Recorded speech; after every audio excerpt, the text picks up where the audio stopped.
नमस्कार, आप देख रहे हैं देवभूमि समीक्षा और मैं हूं राजेंद्र जोशी।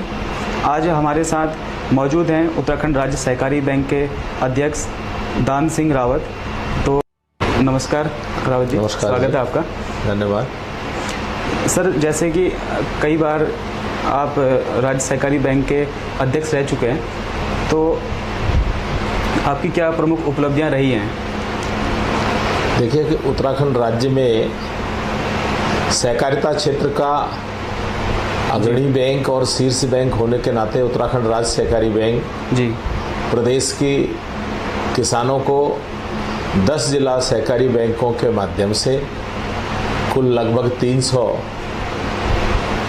शाखाओं के माध्यम से सेवा दे रहा है और बहुत कम समय में राज्य के सहकारी बैंक की जो स्थिति है बहुत अच्छी है।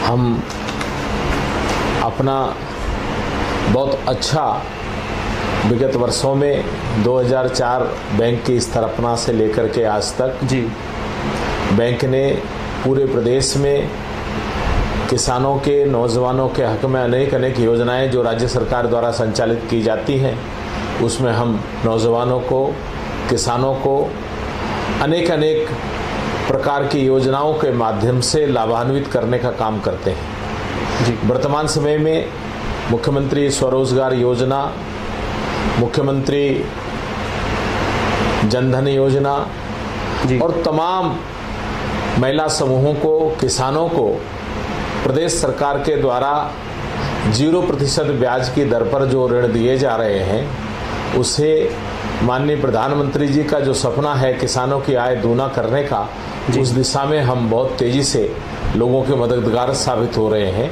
काम कर रहे हैं। सभी जिला सहकारी बैंक और राज्य सहकारी बैंक मिलकर के पूरे प्रदेश के किसानों, नौजवानों, महिलाओं, मातृशक्ति के आय में वृद्धि का काम कर रहे हैं और अच्छा लाभ 10 के 10 जिला सहकारी बैंक और राज्य सहकारी बैंक निरंतर विगत 4-5 वर्षों से लाभ की स्थिति पर है। जी सर, जैसे कि आजकल के दिनों में हम देख रहे हैं सामान्य नागरिक संहिता लागू होने की बात चल रही है राज्य में, तो इस पर आपकी क्या टिप्पणी है?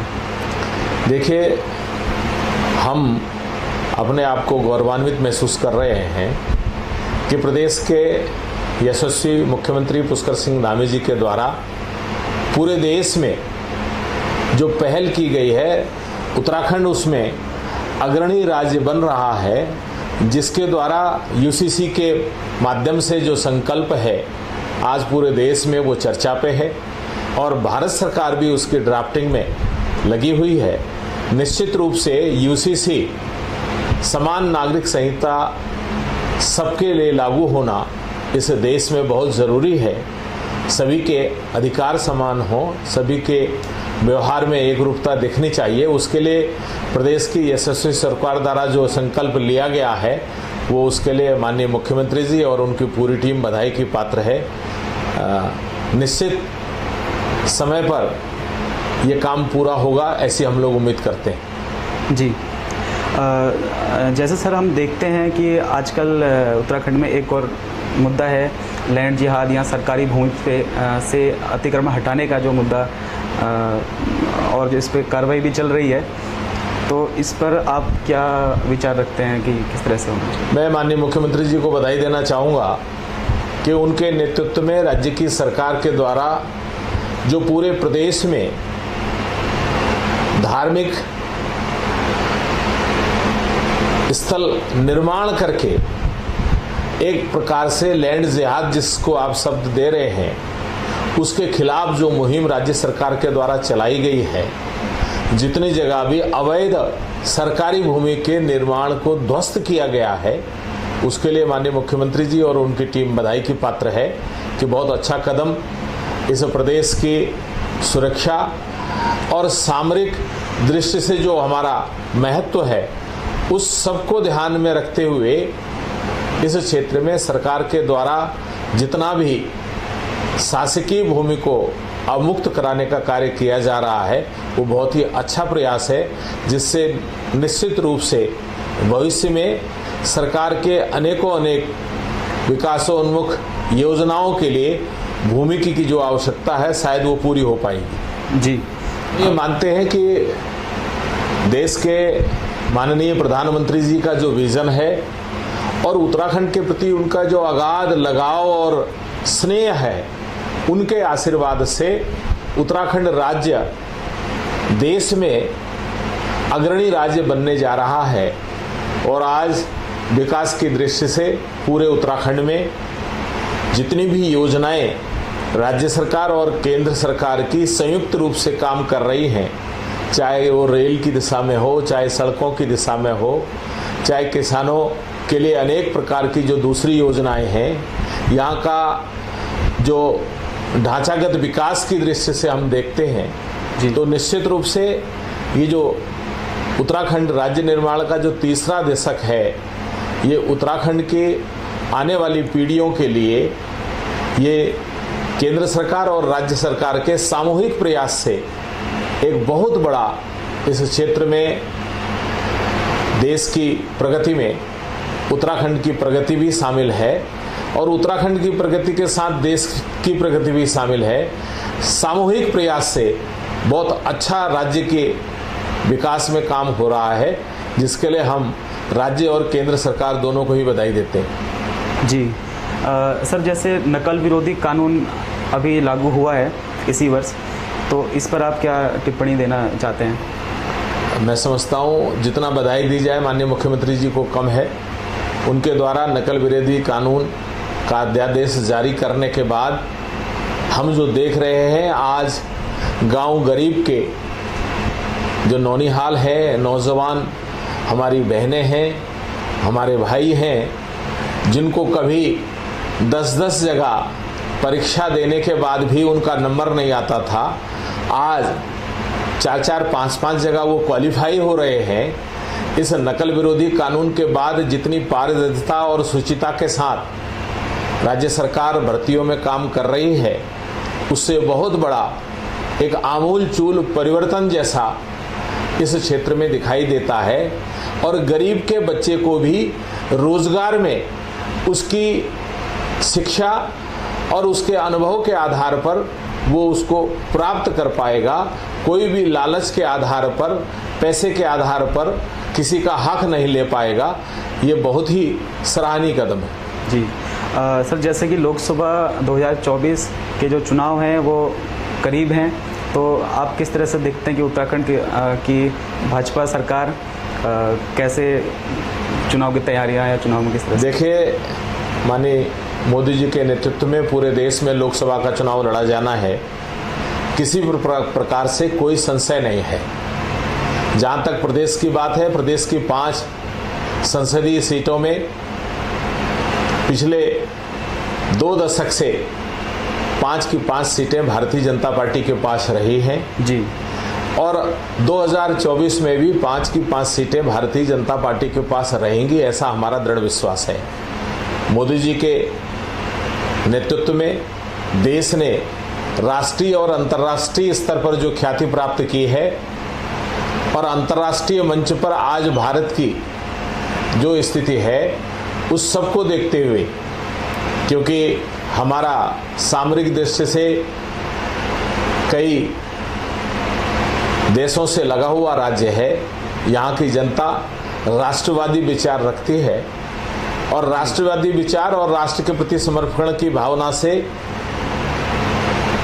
सैनिक बाहुल्य इस प्रदेश में भारतीय जनता पार्टी को निश्चित सफलता मिलेगी और 4 की 4 और 5 की 5 ये लोकसभा की सीटें भारतीय जनता पार्टी जीतेगी। प्रदेश की सरकार के काम, देश की सरकार के काम हमारे सामने, हमारा रोड मैप है और इसको आगे बढ़ाने के लिए प्रदेश की जनता भारतीय जनता पार्टी का समर्थन करेगी, ऐसा हमारा विश्वास है। देखिए, राज्य की सरकार का काम है जन कल्याण की, जन भावना के अनुरूप कार्य करना। मैं माननीय मुख्यमंत्री जी को बधाई देना चाहता हूं कि 1 सितंबर गोलीकांड की 29वीं बरसी पर मैं भी खटीमा में था, वो भी खटीमा में थे। मैं बार बार राज्य आंदोलनकारियों की ओर से उन्हें आभार व्यक्त करना चाहता हूं कि उनके द्वारा जो घोषणा की गई थी, जो राज्य आंदोलनकारियों की बहुत लंबे समय से मांग थी कि 10% क्षैतिज आरक्षण को वास्तविक रूप में विधानसभा से पारित करके संकल्प जो है वो लागू किया जाना चाहिए। वो उन्होंने अपनी कैबिनेट में कर दिया है। सत्र चल रहा है, इस सत्र में वो पास हो जाएगा।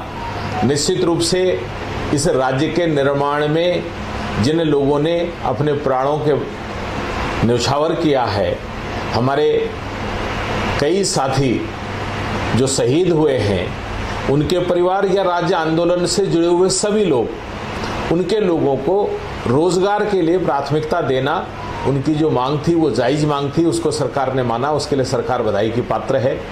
जहाँ तक प्रश्न है 33% महिलाओं के आरक्षण का, उससे भी जो हमारी मातृशक्ति जिसने राज्य आंदोलन में बहुत अहम भूमिका निभाई है, उसको बहुत बड़ी राहत होगी।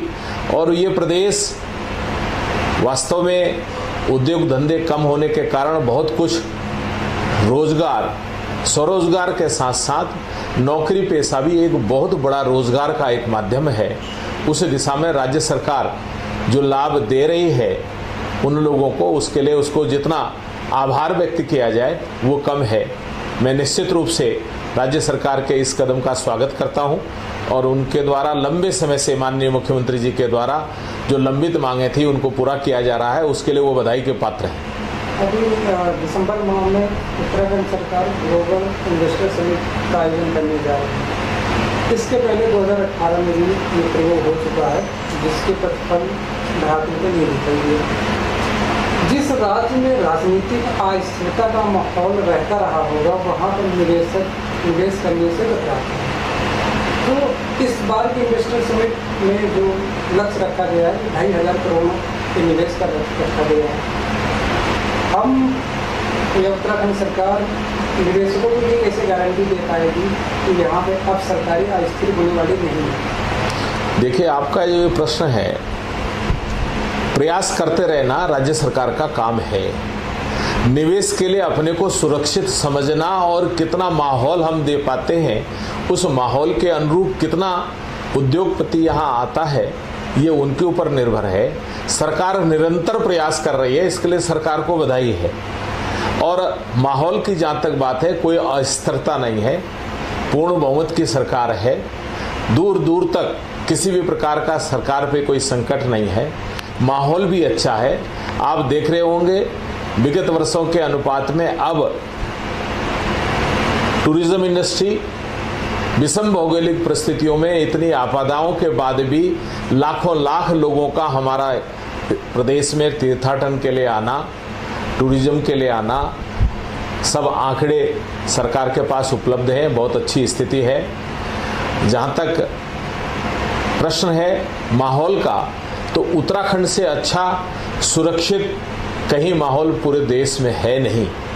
उद्योग की दृष्टि से बहुत अच्छा माहौल है, लोग यहाँ अपनी इंडस्ट्रियाँ लगा सकते हैं, लोगों को लगाने भी चाहिए। और लगाना उनके हाथ में है, प्रयास करना सरकार के हाथ में है। सरकार पर प्रयास कर रही है, उसके लिए उनको बधाई है। भू कानून एक ऐसा मुद्दा है जो पब्लिक सेंटिमेंट से जुड़ा हुआ है। सर, आपको क्या लगता है कि उत्तराखंड में एक सशक्त भू कानून की आवश्यकता है? बनना ही चाहिए। जो हमारे प्रदेश के वासियों की शंका है कि पहाड़ का जो पलायन है, उस पलायन में अगर समय रहते सशक्त भू कानून नहीं आया तो लोगों को डर यह है कि हमारी जो जंगल और ज़मीन है, शायद हमारी आज की आवश्यकता के कारण कल को हम खो न दें, इसलिए भू कानून के लोग मांग करते हैं। इसमें कोई बुराई भी नहीं है। यहाँ के परिप्रेक्ष्य में सरकार क्या उचित समझती है, कैसा बनना चाहिए, क्या परिस्थितियाँ हों, ये सब कुछ सरकार की, उसके लिए जो गठित कमेटी होगी वो काम करेगी। धन्यवाद सर, आपने हमें अपना कीमती समय दिया, इसके लिए